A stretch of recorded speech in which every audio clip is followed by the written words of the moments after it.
Lepo pozdravljeni, poglejmo, kakšen je bil konec tedna na Celjskem. Celje je dobilo stanovanjski program za obdobje 2025-2032. V Štorah v teku številni projekti na področju cestne infrastrukture. Na 31. koncertu prijateljstva 4 pevski zbori. Za zamenjavo na trenerski klopi so se prvi odločili pri Hopsih.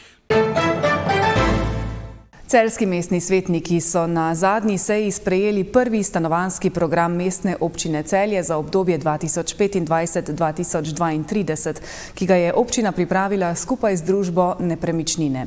Z njim bo celjska občina prvič celovito urejala področje stanovanjske problematike. Ta program je prvi tovrstni dokument v zgodovini samostojne Slovenije in je odziv na stanovanjsko krizo, ki ne pesti le Celja in Slovenije, ampak je prisotna v celotni Evropi.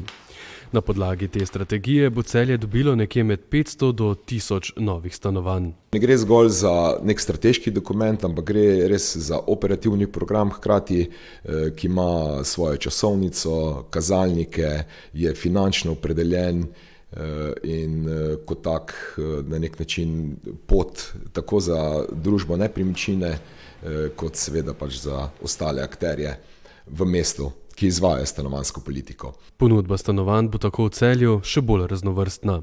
Stanovanjski program ni zastavljen zgolj v smislu zagotavljanja javnih najemnih stanovanj, ampak presega te okvirje in se seveda spogleduje oziroma pač nastavlja tudi neke ukrepe, ki presegajo zagotavljanje javnih najemnih stanovanj. In govori tudi o fizičnih osebah, o tem, kakšne možnosti so za investitorje za gradnjo zasebnih stanovanj. Dokument naslavlja tudi dostopnost stanovanj. Predvsem govorimo o mladih, pa seveda tudi starejših in drugih ranljivih skupinah. Potem govori o kakovosti bivanja in pa seveda tudi o inovativnih projektih, ki se bodo zastavljali za naslednje obdobje do leta 2032. Stanovanjski program opredeljuje 8 območij, na katerih bodo zrasla nova stanovanja. To je, če čisto konkretno govorim, območje Golovca, območje Sončnega parka oziroma severnega dela Sončnega parka ob Koprivnici, potem je območje Babnega, to je pri trgovini Hofer nasproti Plave lagune, potem je območje v Dečkovem naselju, območje Lava, kjer bo tudi gradila družba Nepremičnine Celje. V naslednjih letih se bo kakovost bivanja v Celju nekoliko dvignila. Konkretno opredeliti, koliko stanovanj je nemogoče, ker se seveda pač ti prostorski načrti še razvijajo, ampak govorimo o nekje med 500 do 1000 stanovanji, ki jih bo možno zgraditi na teh območjih. Strategija temelji na več različnih podatkih. Pripravi samega načrta ni zgolj temeljilo na nekih naših idejah ali pa kako se nam zdi, ampak smo se res sistematično lotili celotne priprave dokumenta. Tako smo seveda pač del podatkov izhajali oziroma ukrepov izhaja iz podatkov družbe Nepremičnine in oddaje javnih najemnih stanovanj. Potem smo delali analizo migracij v mesto. Vsak dan se v mesto pripelje nekje 15 000 ljudi in seveda tudi nekaj se jih odpelje iz mesta. Potem smo pa tudi pripravili posebno raziskavo, pa ki ti živiš, je bil naslov te raziskave, kjer je bilo vključeno veliko mladih. Dejansko je bilo več kot 1300 anketirancev, ki so pač podali svoj pogled na Celje in njihove potrebe. Trenutno se na tem področju veliko dogaja, v pripravi so razni prostorski dokumenti. V družbi Nepremičnine predvidevajo, da bo mestni svet njihove potrdil spomladi naslednje leto. Takoj zatem bomo šli v postopek pridobivanja projektne dokumentacije, tako da jaz si želim, da bi v naslednjem letu že pridobili dovoljenje za gradnjo in da začnemo v začetku leta 2027 že graditi 80 javnih najemnih stanovanj. Še predtem pa bo predvidoma končanih 126 stanovanj v Dečkovem naselju, ki jih bo zgradil državni stanovanjski sklad. V občini Štore je v teku ali tik pred realizacijo nekaj projektov na področju cestne infrastrukture. Zgradili bodo nov odsek pločnika v Prožinski vasi, obnavljajo lokalno cesto Kapela-Laška vas, upajo pa tudi na nadaljevanje prenove ceste proti Svetini. Otvoritvi v lansko leto je bilo nekako obljubljeno, da je namenjen projekt, ki naj bi bil že v gradnji že v tem letu. V glavnem po mojih informacijah je v bistvu v zaključni fazi, v fazi pridobivanja zemljišč. Gre za odsek v Šentjanžu, od obstoječih avtobusnih postajališč pa do cerkve v Šentjanžu. Gre za zahteven odsek, kjer se ne bi umestile te novi avtobusni postaji, 2-3 plazovi oziroma osadi na cesti, tako da v bistvu investicija kar nekaj, po projektantski nekaj manj kot 2 milijona evrov. Jaz upam, da bo to realizirano v letu 2026, ne glede na to, da vemo, da so parlamentarne volitve, glavno jaz upam, da bo projekt sproveden in da bo v bistvu lažja dostopnost za prebivalce na Svetini, za turiste. Moram reči, da smo tudi dali nek vlog v bistvu za en odsek skupaj z organizatorji dirke po Sloveniji. Odsek tik pred Svetino je v zelo slabem stanju in dejansko, če želimo peljati dirko čez Svetino, v bistvu je nekako želja od teh organizatorjev in to smo tudi z vlogo dali na direkcijo. Jaz upam, da bomo uspešno, ker nekaj let nazaj je kar nekaj odsekov so preplastili v bistvu sled teh potreb. V domu drugega slovenskega tabora v Žalcu so pripravili že 24. prireditev Najlepši kraj, hiša in kmetija v občini Žalec, ki poteka pod okriljem Žalskega zavoda za kulturo, šport in turizem Žalec. Priznanja v kategoriji Najlepši kraj so podelili Kvedrovi ulici v Žalcu, kraju Prnovo od številke 1 do številke 3 ter vaškemu središču Vrholanka. Med hišami so bile nagrajene hiše Marjance in Nika Gorinška iz Griž, hiša Stanka Bevca iz Vrbja, hiša družine Grudnik Oplotnik iz Šempetra, hiša Jožice in Mirka Podpečana z Velike Pirešice ter hiša Bernarde in Draga Štefanca iz Petrovč. Kmetija Ivana Bizjaka iz Gotovelj, družine Stepišnik iz Drešinje vasi, družine Štorman iz Podloga in družine Pajk iz Kazas so prejele priznanja v kategoriji kmetij. Priznanja so prejeli še enota Žalec Zahod, vrtcev občine Žalec, mesarstvo Jure iz Migojnic, SIP strojna industrija Šempeter in podjetje Žibret d.o.o. iz Ponikve. V kategoriji objektov kulturne dediščine sta komisijo prepričala obnovljena kmečka hiša družine Grobelnik iz Železnega ter mašinistov Marov družine Videnšek iz Velike Perišice. V Vojniku so že 31. leto zapovrstjo pripravili koncert prijateljstva, ki že več kot 30 letja povezuje mešani komorni pevski zbor iz Celja, mešani pevski zbor italijanske narodne skupnosti iz Izole in moški pevski zbor Foltej Hartmann iz Pliberka. Letos se jim je prvič pridružil še mešani pevski zbor Frančišek Borgija Sedej iz Števerjana.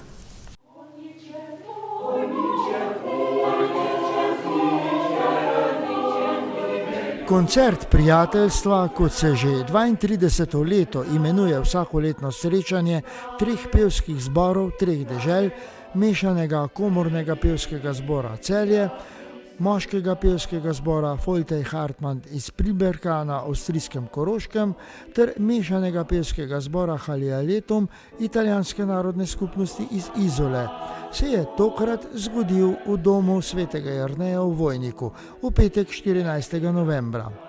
Bil pa je letošnji koncert obogaten še z mešanim pevskim zborom Frančišek Borgija Sedej iz Števerjana v Goriških Brdih v Italiji, ki so tokrat prvič sodelovali na tem pevskem druženju.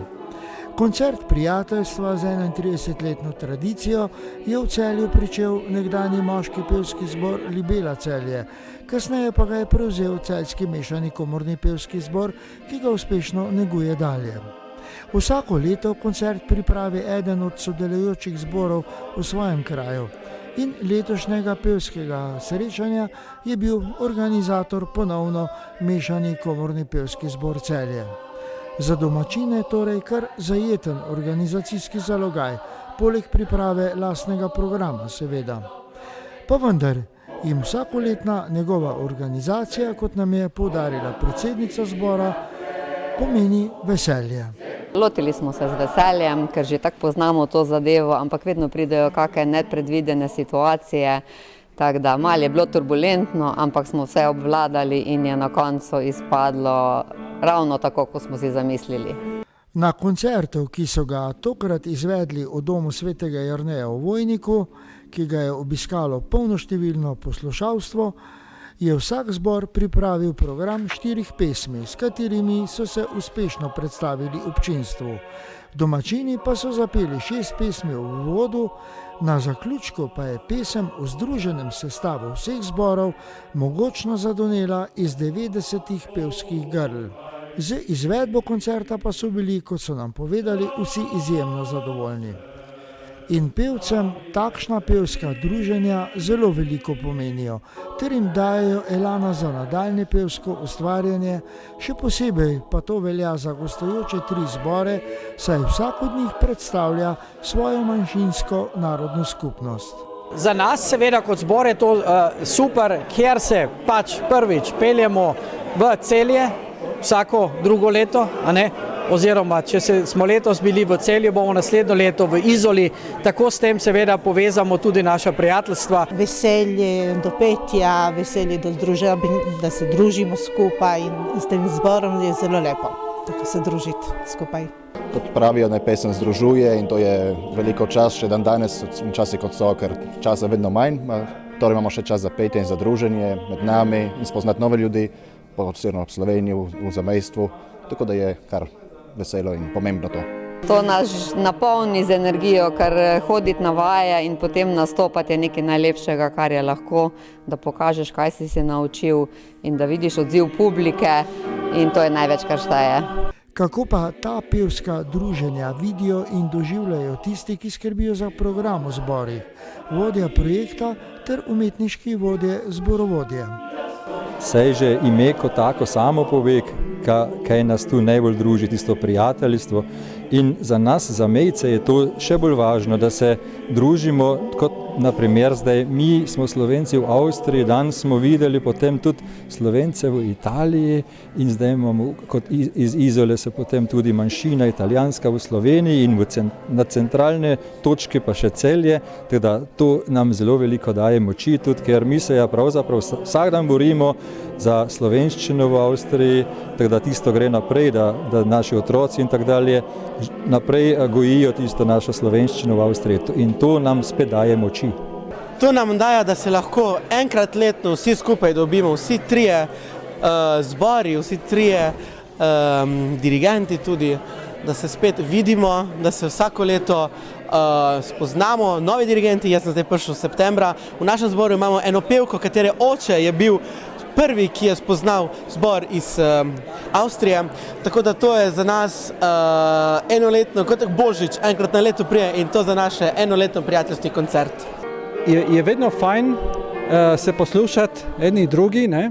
Sicer lahko rečem, smo vsi Slovenci, ampak smo sicer iz različnih krajev in lahko opažaš različne kulture, ki so različne načine izvajanja, različne skladbe.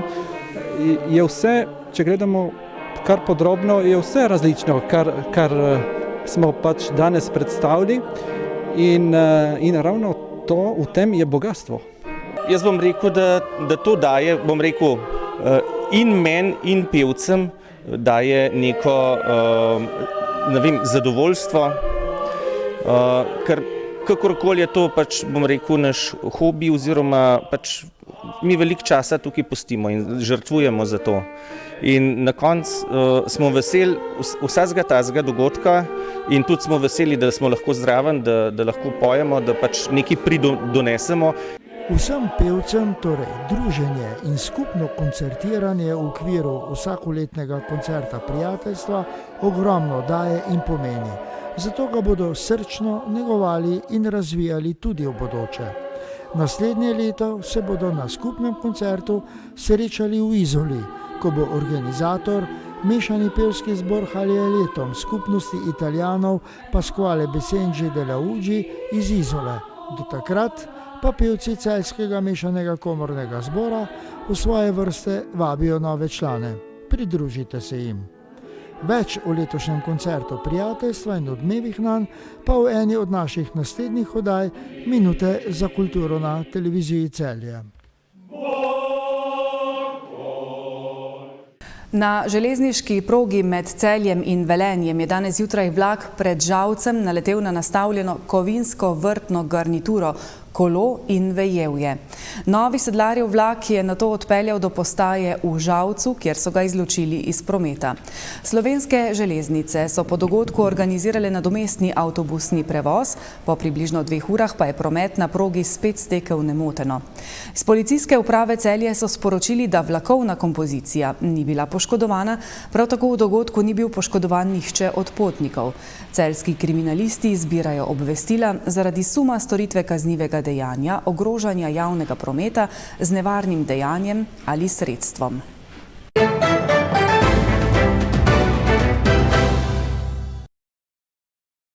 Saša Mateničarski ni več trener košarkarjev Hopsov. Na klopi ga bo do nadaljnjega zamenjal njegov dosedanji pomočnik Urh Jelen.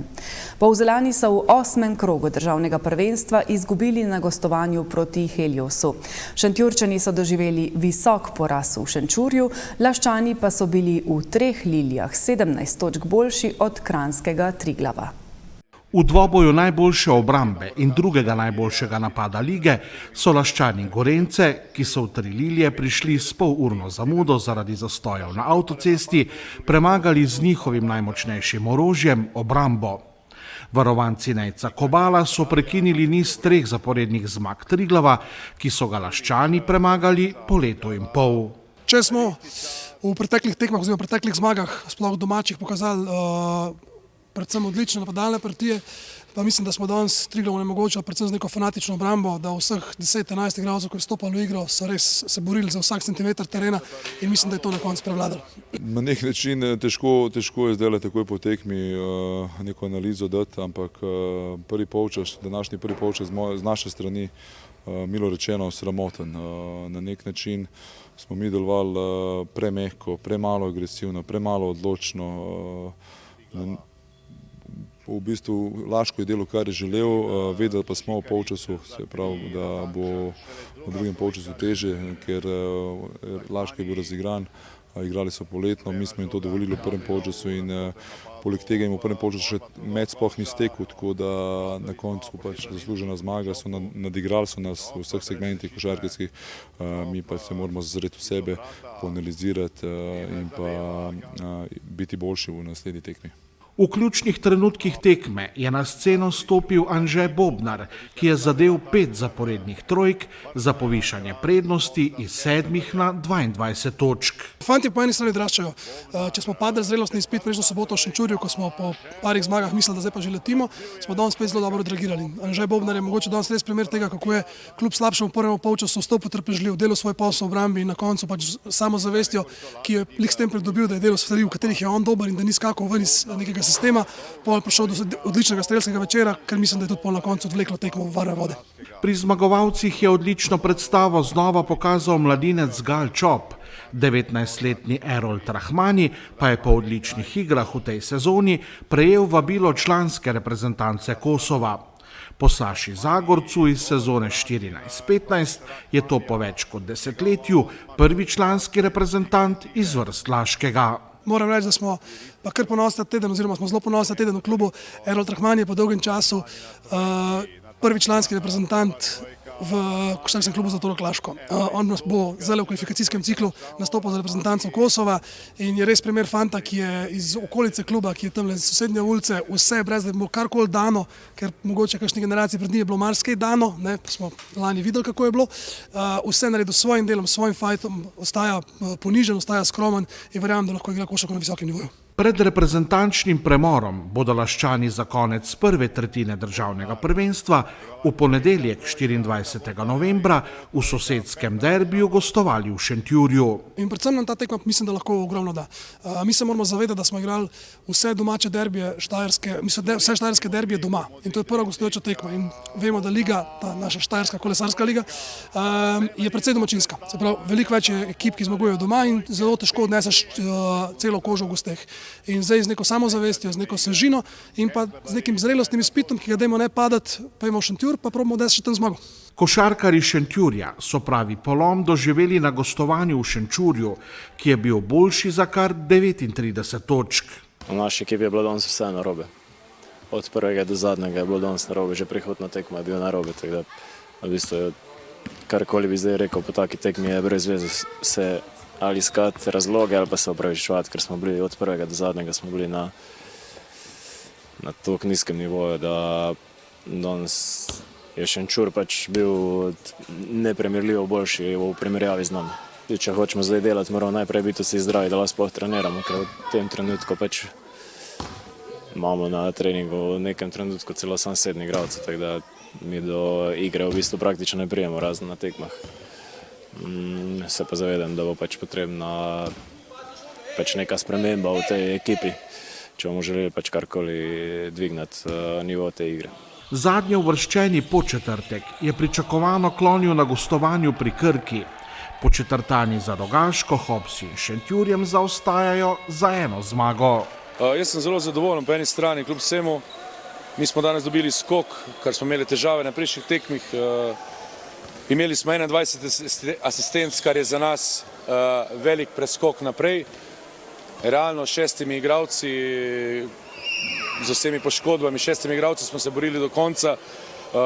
Teh napak seveda ne moramo popraviti procente trojk v enem tednu, ampak tiste stvari, kar smo delali od skoka do asistenc, do boljše povezanosti, moram biti zadovoljen proti ene ABA ligašu. Mislim, da je velik napredek.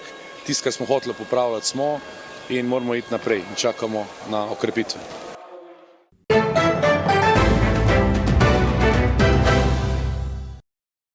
Po noči se bo od severovzhoda hladilo, meja sneženja se bo spuščala. Proti jutru bo predvsem na Koševskem in Notranjskem lahko snežilo do nižin.